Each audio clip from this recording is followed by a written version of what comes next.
अयोध्या में जन्म लेलनी रामचंद्र दानी। अयोध्या में जन्म लेलनी रामचंद्र दानी। रामचंद्र दानी त्रिलोकी के दानी। रामचंद्र दानी त्रिलोकी के दानी। अवधपुर में जन्म लेलनी रामचंद्र दानी। रामचंद्र दानी त्रिलोकी के दानी। अवधपुर में जन्म लेलनी रामचंद्र दानी।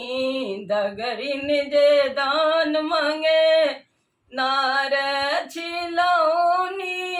दगरिन जे दान मांगे नार छिलौनी।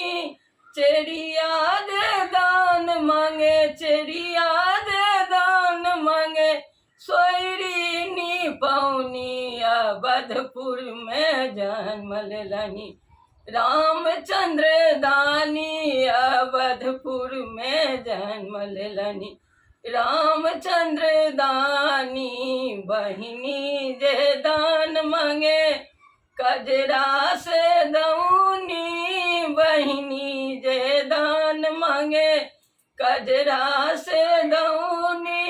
ननदी सब दान मांगे ननदी सब दान मांगे उबटन पिसौनी। अवधपुर में जन्म लेलनी रामचंद्र दानी। अवधपुर में जन्म लेलनी रामचंद्र दानी। सखी सब दान मांगे सोहर गबौनी।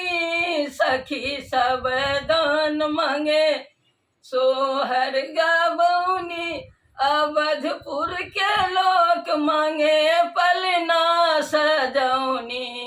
अवधपुर में जन्म लेलनी रामचंद्र दानी। अवधपुर में जन्म लेलनी।